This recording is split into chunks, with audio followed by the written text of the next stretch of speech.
Hello and welcome back to the Wasteland, everybody. Welcome back to Fallout 3, where today we're going to be ranking all of the melee weapons in Fallout 3, at least based on design as to how good I think they would be in the Wasteland. So this isn't really going to be taking into account the stats of the weapons. I have tier lists about that, but if you would like a list like this, tell me and I can make one of these. A lot of the melee weapons in Fallout 3 kind of fall into two categories, or kind of three categories, where one of them, it would just be like weapons of convenience, whatever you found and decided to use as a melee weapon, which can include just about anything. Tools, which could be used as a weapon, maybe that isn't their primary function, and then actual, like, kind of melee weapons that were specialized for, well, melee combat. And we've got 23 of these to go over, so let's hop right into this. Coming in at my number 23 spot, we've got the rolling pin. I can't really think of a worse weapon, or at least a worse melee weapon, that I wouldn't want to fight with in the Wasteland.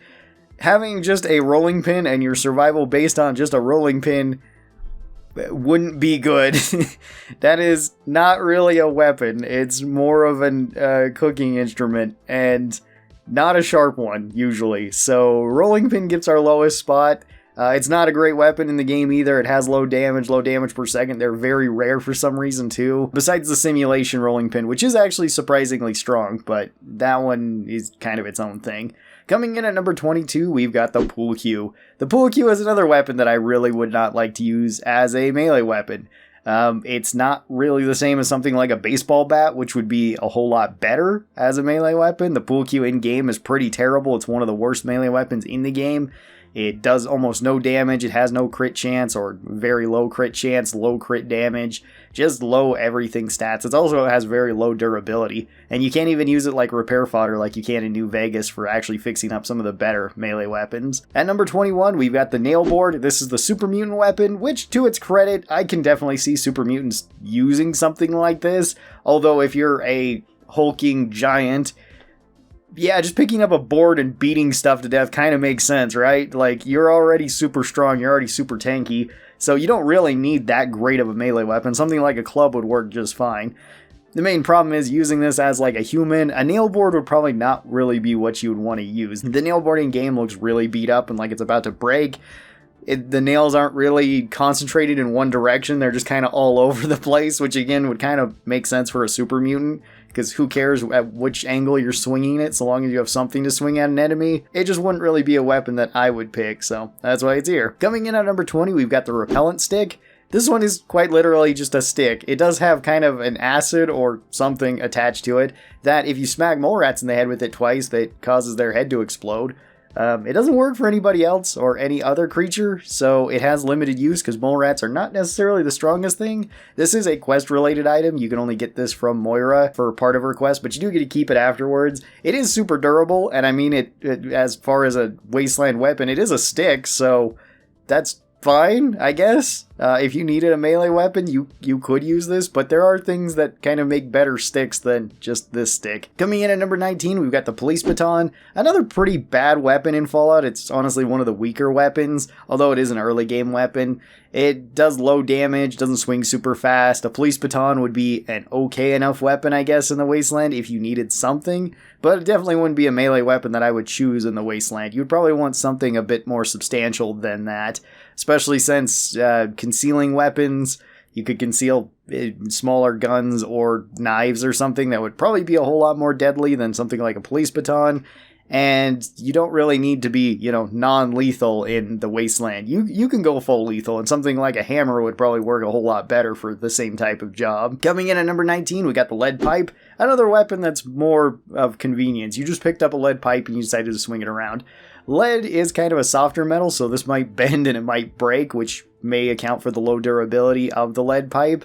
But it is quite heavy, so it does have some heft to it. You could absolutely use this like a mace, and that would be perfectly fine for the Wasteland. Probably wouldn't be a go-to weapon that I would pick, though, as opposed to like a dedicated, actual mace in the game. But it could certainly work if you just needed a weapon in a pinch. At number 17, we've got the tire iron. Kind of the same deal as the lead pipe. This one is a little bit probably sturdier, I would imagine, since most tire irons are usually made out of iron or steel.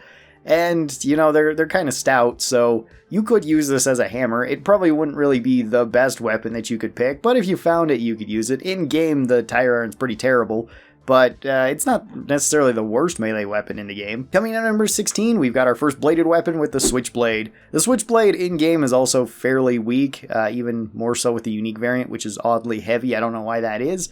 This one doesn't have very much reach to it. It's got a fairly small blade, and I wouldn't really want to trust a Switchblade in something like the Apocalypse. I don't think that this would be bad to have on you, because at least it's a knife. At least you can do, all the things that a knife can do, so that's good. And if you did want something to conceal, then this one would be a pretty good option for that. It's just that if this one ever breaks or anything, it might be kind of a pain to actually put it back together in the Wasteland.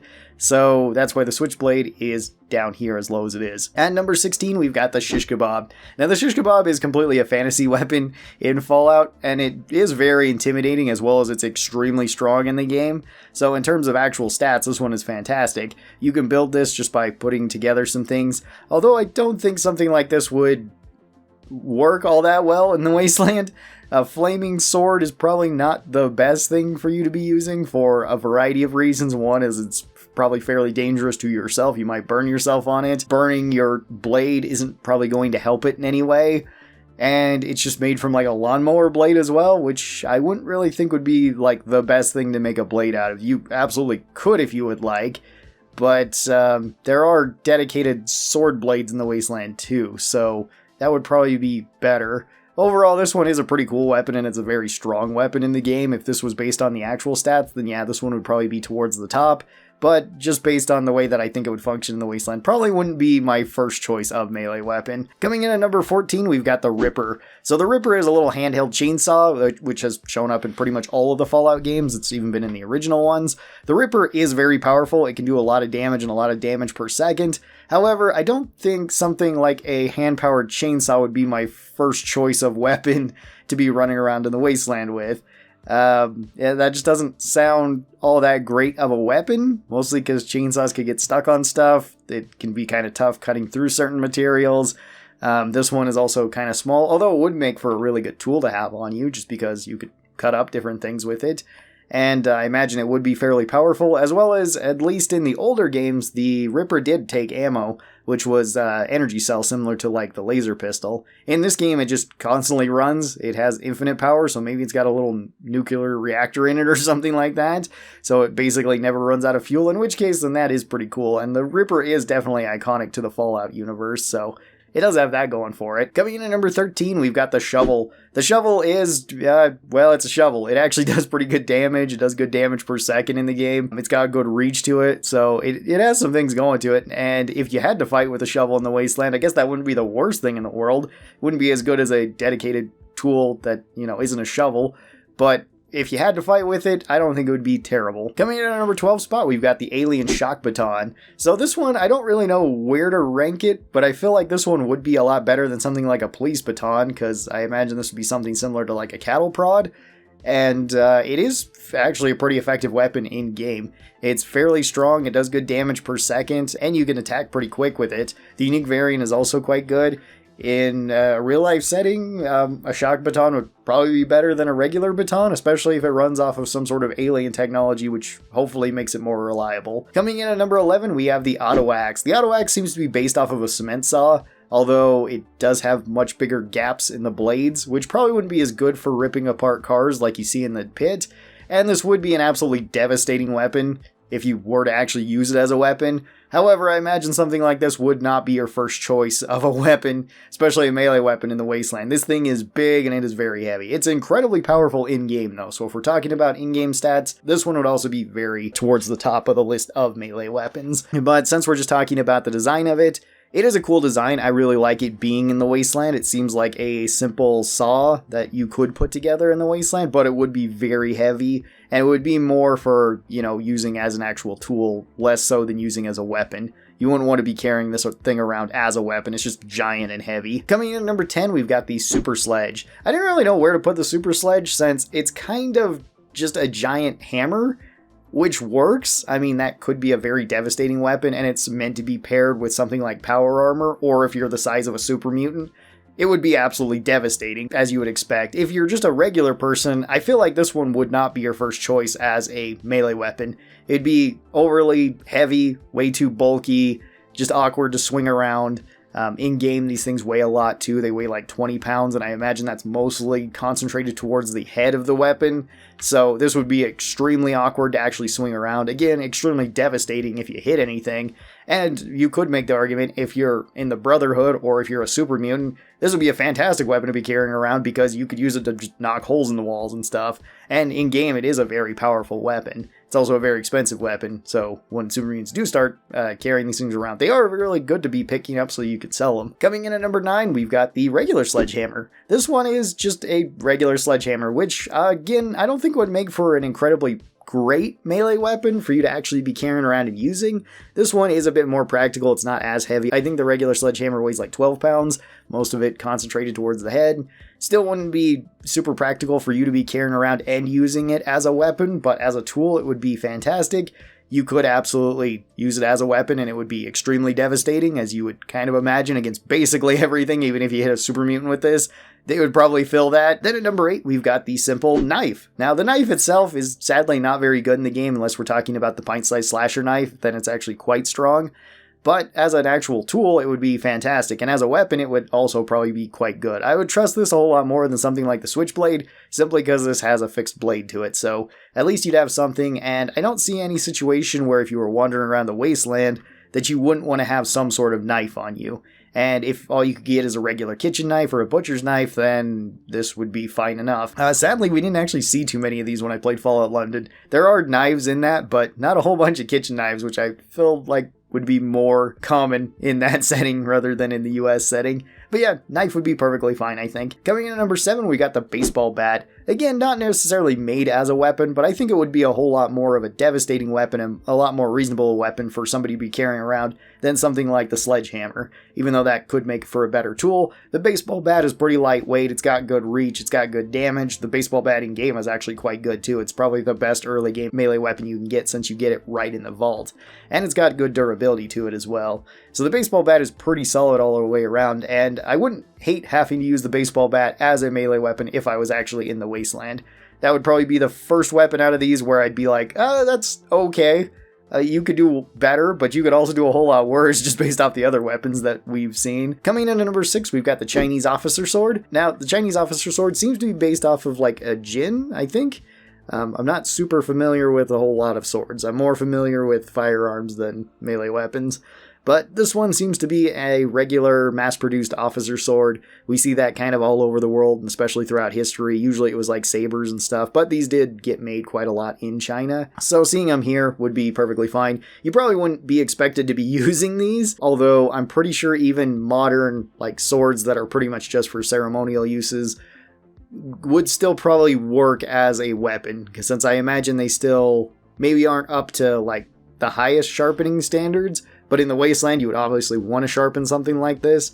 This weapon is fairly lightweight too, and it is a full-length sword, so you could absolutely fight off quite a few things with this, I would imagine.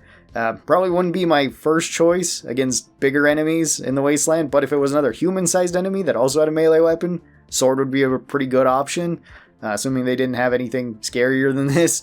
And it could work against some of the creatures in the Wasteland, although again, I wouldn't really want to risk using a sword on certain enemies like Yao Guai. I don't think that would stop it.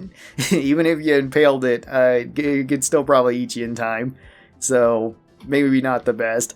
Coming in at number 5, we've got the samurai sword. This one is just based off of a katana, and this one is pretty cool. It's been well maintained thanks to the aliens abducting it, so that's good, and that's kind of why I rate it highly up here, because it seems to be an actual Japanese katana that was made for, well, war purposes. Now, even in history, the katana wasn't really made as a primary weapon. It's more of a secondary weapon, similar to like the officer sword and honestly most swords throughout history. Most of the time, you would use that in conjunction with a shield, or it would be your backup if you lost your spear or polearm or whatever the heck you were using. Gun. In certain instances, like samurais use guns pretty often. But I think this could work pretty well as something that could do a lot of damage in the Wasteland. It would be pretty devastating, and yeah, that's why it's up here as high as it is. It's also a very good weapon in-game, too. It's really nice. Coming in at number 4, we've got the combat knife. This one I think is probably one of the most straightforward weapons, especially straightforward melee weapons in the game. And in terms of in-game stats, the combat knife has pretty much always been solid throughout the Fallout games. It has changed a little bit, but it would be a very nice survival knife to have. You can see it even has saw teeth on the back of it, so you could use this as a tool. It would probably be best as a tool, and carrying around something like a combat knife would probably be a preferred choice by most Wastelanders because you could easily conceal this, it doesn't weigh very much, it has a whole lot of utility purposes, and if you do need it as a weapon, it would probably work pretty well as a weapon. So, combat knife scores pretty high. Coming in at number 3, we've got the trench knife. I would say the trench knife is kind of an upgrade over the combat knife, unless it was more bulky to use. It's basically the same thing as a combat knife, it's just this one has a knuckle guard on it with some spikes on it, so you can use it to also punch things, which could be useful. I mean, it would make it potentially a better fighting knife than something like the combat knife, which is pretty cool. It would still work just fine as a tool since you're not really sacrificing anything. The only problem I would maybe have with the trench knife is if you did have to carry it around with those spike knuckles, they might get caught on certain things. It might be difficult to carry around. Unfortunately, the trench knife in-game actually isn't any different statted than the regular combat knife. It just looks nicer and looks a little bit different because of the knuckle guard. I wish this one counted as like an unarmed weapon too, where you could punch with it in some way. Maybe the heavy attacks counted as that.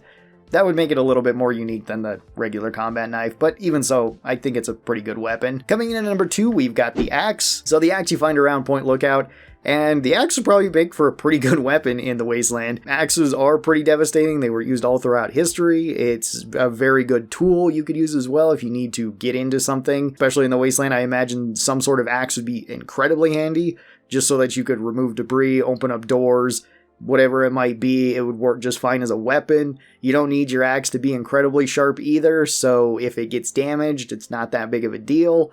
You could still use it to pretty devastating effect. So the axe, just for utility purposes, scores so high. It would probably be a pretty decent weapon to be carrying around the Wasteland. And then at my number 1 spot, we've got Jiggly's Shock Sword. Now this one is a fantasy weapon, but I do really like it. It's a really cool sword. It was specifically made for a certain purpose, and it was made for more combat-oriented things. Now, putting electricity on a sword like this and putting as many things on it would make it substantially less useful for actually slashing and really less useful as a sword overall. But I just really like the look of it. It's really cool. It fits into the setting really well, and it seems like the most practical fantasy weapon that we've had out of these. I'm sure people would disagree with that, saying that this one is not very practical, and I could see this one getting damaged really easily and just not working as the electricity, but even so, I would imagine something like a general sword would be kept to a pretty high standard, so maybe you could actually strip off all the electricity from it and still use it as a sword. This is where I'd put all of the melee weapons in Fallout 3 based on design. I think the melee weapons actually fit pretty well. It's not super difficult to create melee weapons because you could make so many improvised weapons, so many modded weapons, and so many changes to weapons. We've seen that all throughout the Fallout games, where melee weapons have pretty much been abundant in all of the games, which is pretty cool. Does give you a lot of options, and a lot of the time the designs are pretty practical, even though we do have some fantasy ones here. Either way, this is where I'd rank all of the weapons in terms of design. Tell me your thoughts on these. I hope that you guys enjoyed this, and I'll talk to you next time. Bye-bye, everybody!